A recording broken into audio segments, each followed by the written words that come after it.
Jodalawa.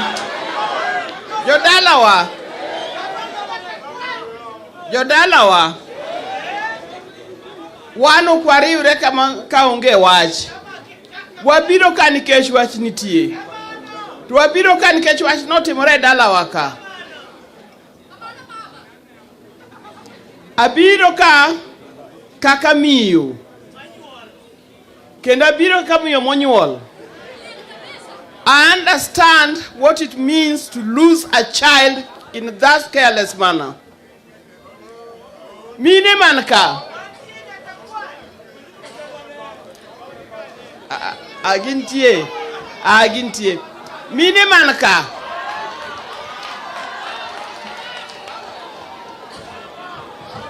Mine manka. Mine untie. Kanyathini otho. Itimang'o. Ichako igo uwi. Kanyathini otho itimang'o. Kanyathini otho itimang'o.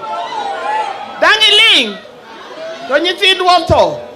Dakwagoni gi uwi. Dakwagoni gi uwi. Uwi. To samigo uwi no. Tiluongo nyingi janek, okamano. Samigo uwi tiluongo nyingi janek, okamano. Ruto uwi! Ruto uwi! Gachietha uwi! Gachietha uwi! Kome uwi! Nikech kakwa ng'eyo, mage jok monego nyithindwa. Kakwa ng'eyo, mage jok monego nyithindwa. Omiyo wawinjo lit. Ka ng'ato nyalo wacho ni polis otimo maber. Polis otimo maber kuom nego nyithindwa. Ng'ano jajuok usoko jajuok. Ojajuok usoko jajuok. Ka ng'ato nyalo wacho jogo riere matin. Ka ng'ato nyalo wacho ni maiti muketo kachaka. Nyithindwa manie coffin man kachaka. Gin jok mobedo hired. Apenjo jok mobet kata machiegni gi sandugego. Nyithindwa ni sandugego kose onge. Gin tie kanyo kose gionge. Ogi ni sandugego. To gin tie ni ngima kose gin tie ni githo. Abracho kisungu.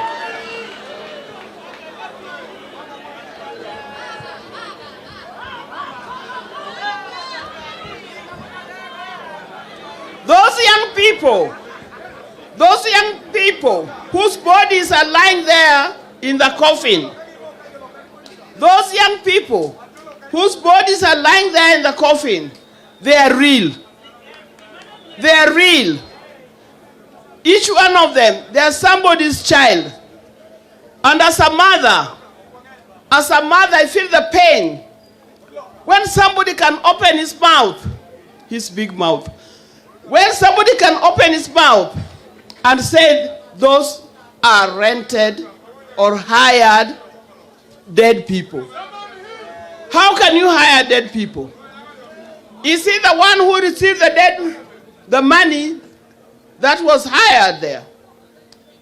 If you receive the money, let us know.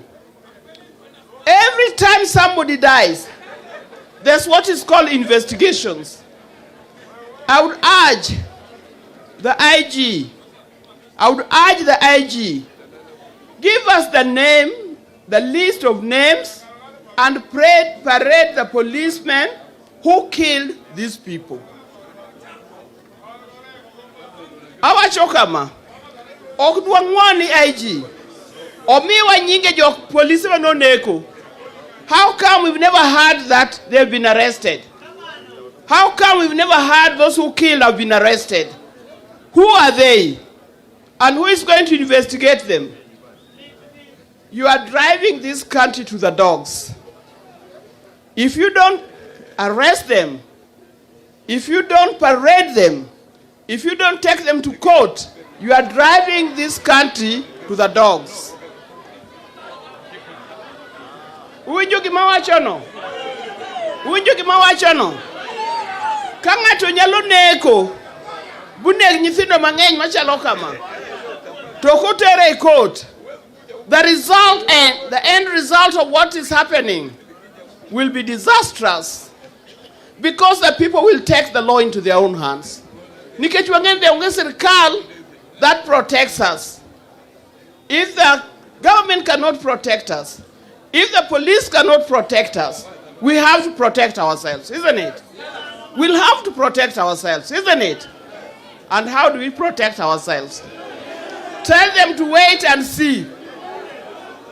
Wait and see. Wait and see.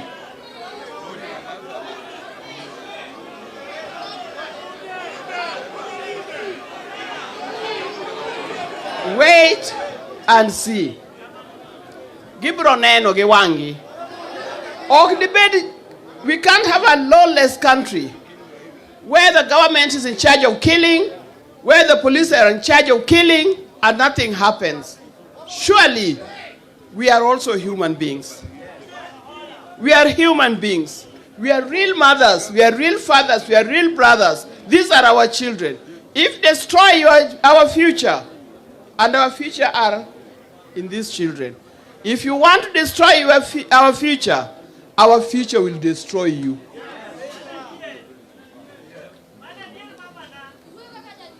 Be careful.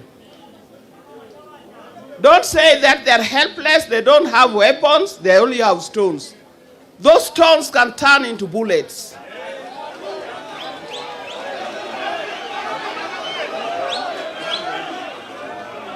Those stones can turn into something else. The government is meant to protect us. The police is meant to protect us, not to destroy us, not to maim us, not to kill us. You put a lot of fear in our people. You put a lot of fear in our children. Do something. If you want to rule us, not to govern. If you want to rule us, be careful. Be careful. If you say you are elected to govern, govern. Don't rule and don't kill, don't maim. Ana onge gweche masho mang'eny. Ago mana mos ni nyithindwa jowa mose lose jogi.